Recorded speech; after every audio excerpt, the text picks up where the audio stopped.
The story about John begins here in Gush Halav. We are in the ancient synagogue near Gush Halav Brook in the north of the Upper Galilee, now in the territory of the village of Gish.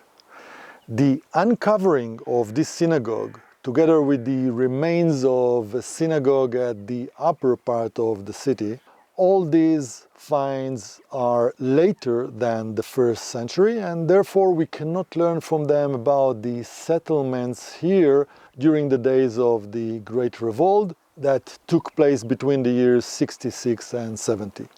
We do know that the place was inhabited at least since the Assyrian rule here, since the 8th century BC to this day. In the 2nd century BC, the book of Maccabees tells us about Jews in Galilee during the Hasmonean revolt. It is told that Hasmoneans in Judea came to the aid of their Jewish brothers in Galilee and along the eastern part of the Jordan River, rescued them from their enemies and brought them to Judea to a safe place. From that, it can be concluded that there were Jews in the Galilee in the 2nd century BC. And that is before the Hasmonean conquest, although we do not know much about them since the time of the conquest of the Kingdom of Israel by Tiglath-Pileser III in 733 BC. So, we should not be surprised that the inhabitants of the Galilee demonstrated loyalty to the Hasmoneans in their struggle against the Romans and their supporters. Moreover, it seems that the conquest of the Galilee by the Hasmoneans led to a change in land ownership as the Hasmoneans abolished some of the royal estates and divided their land among the new settlers and perhaps also among the local farmers.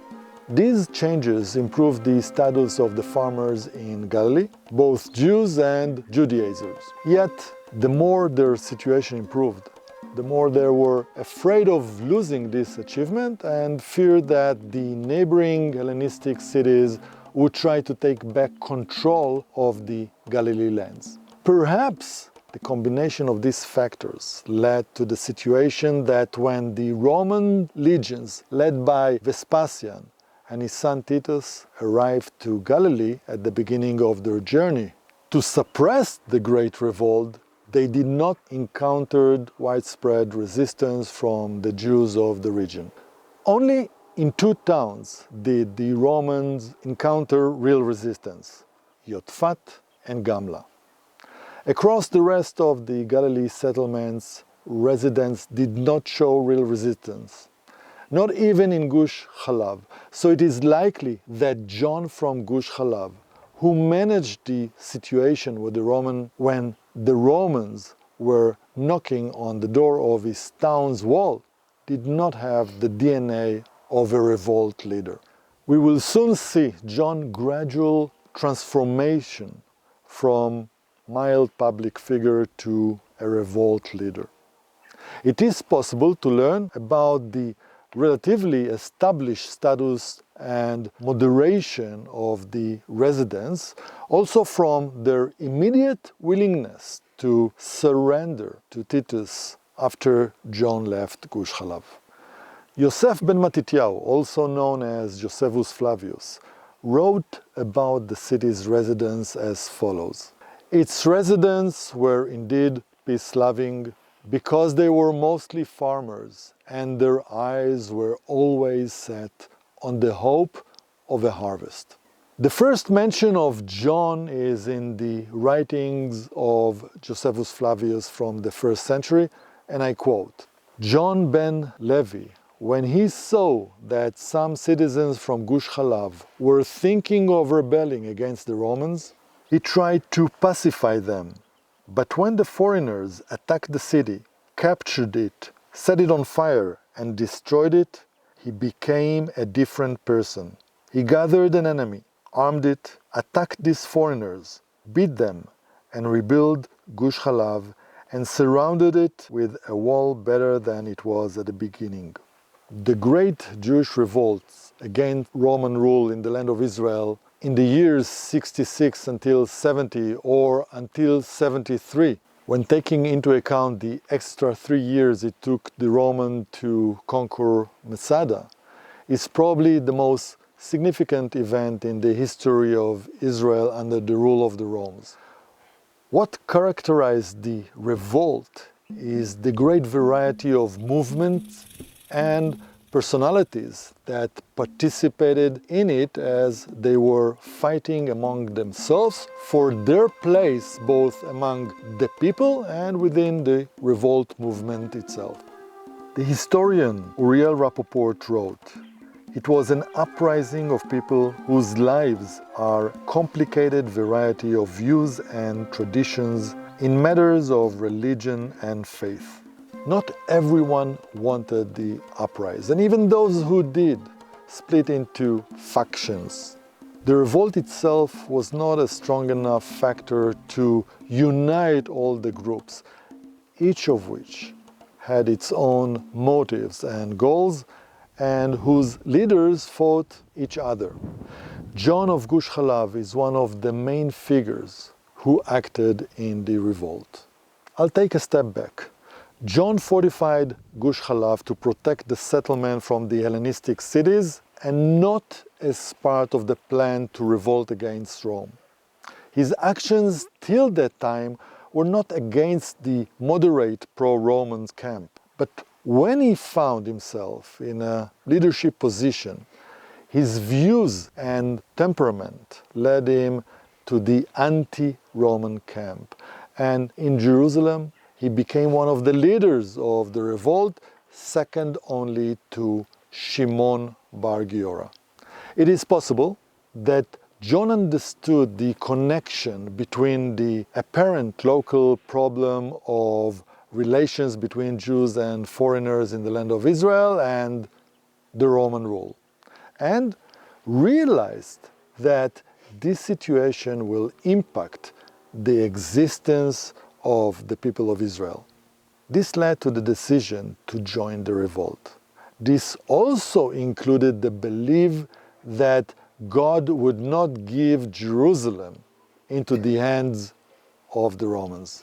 After he arrived to Jerusalem, and in light of his previous connections with Shimon ben Gamliel and his cooperation with Hanan ben Hanan, a former high priest and the dominant figure in the moderate government, he joined forces with the Jerusalem government. However, it quickly became clear to him that there is really no unanimity between him and the heads of governments in Jerusalem.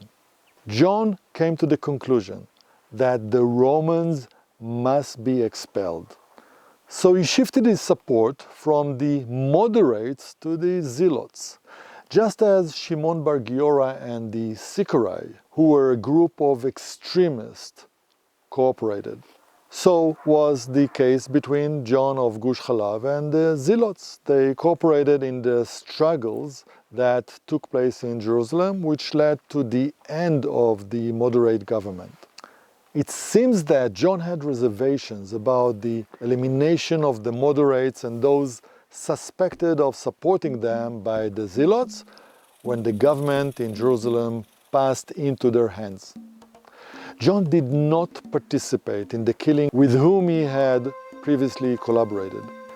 Even if the path of John and the zealots diverged at certain stages of the revolt, according to Josephus Flavius, they both returned and united later, and during the siege of Jerusalem, the zealots fought under the supreme command of John. The stubborn and tough core of the Sicarii freedom fighters achieved their goal. The Jews of the land of Israel all found themselves in the vortex of the war with the Romans. The source of strength of Shimon's faction was in the poor strata of the people, while the support of John from Gush Halav came from a higher social economic status. With the fall of the moderates in Jerusalem, John of Gush Halav was the most important leader in the city. He reached this status, which lasted a little just over a year, mainly due to the extent of the military force that was under his direct command and the prestige he enjoyed at that time. But it was a rule without stable foundations. It was based on John's personal influence, on the trust placed in him by his comrades in arms, on the willingness of certain groups to cooperate with him, and such reasons do not tend to last long in an explosive environment. His men were not obliged to obey him by law or by virtue of any decision, except by their own will. So it is no wonder that divisions occurred in John's camp. This weakness is particularly reflected in comparison to the rise of Shimon bar Giora to the status of the firstborn in the city. Some believe that Shimon was invited to Jerusalem and came to it as a legal leader, although a people's assembly was not convened to appoint him. The remnants of the moderates supposedly transferred to him the legitimacy that was the property of Hanan ben Hanan government. Also, the fact that Shimon was considered the senior leader of the revolt and he was the one who was led by the Romans in their victory lap and was executed does not necessarily stem from the legality of his position, and perhaps it is due to the fact that the number of warriors under his command was almost double to those under John's command. And yet, even if Shimon did not have the status of a legal ruler, he probably enjoyed a certain messianic aura that strengthened his status, at least among his camp. John and his men did not recognize the status of Shimon bar Giora, and even if their power was not enough to prevent Shimon entry into the city, it was enough to leave in their hands control over other parts of Jerusalem, the Temple Mount and part of the lower city. The area under the control of John and his men had many military advantages, and Shimon could not overcome the strength of the fortifications in the area under their control. Under this situation, the maneuverability of the two opposing factions was very limited. What is more, the area outside the control of the Romans' army were getting smaller and smaller. The besieged were hoping for salvation from the hands of heaven and immersed in quarrels among themselves. Josephus Flavius talks about these quarrels at great length in his book Wars of the Jews. While the Roman army is encircling the city, they fight fiercely against each other and destroy with their own hands the source of Jerusalem's strength, the food warehouses stored in the city. The reason for this civil war cannot be understood.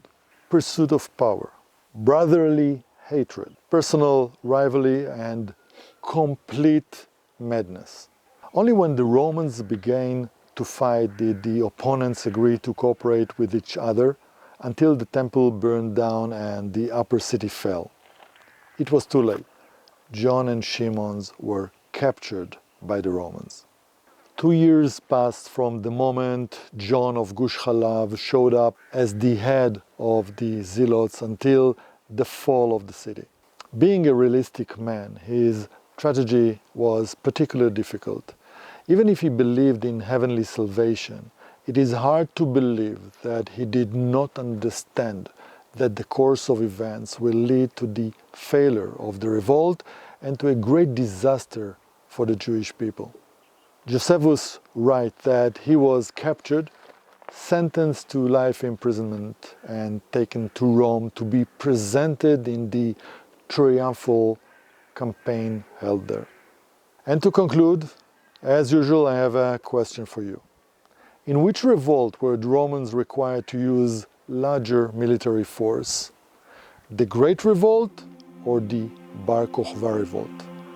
The answer will appear in 5 seconds.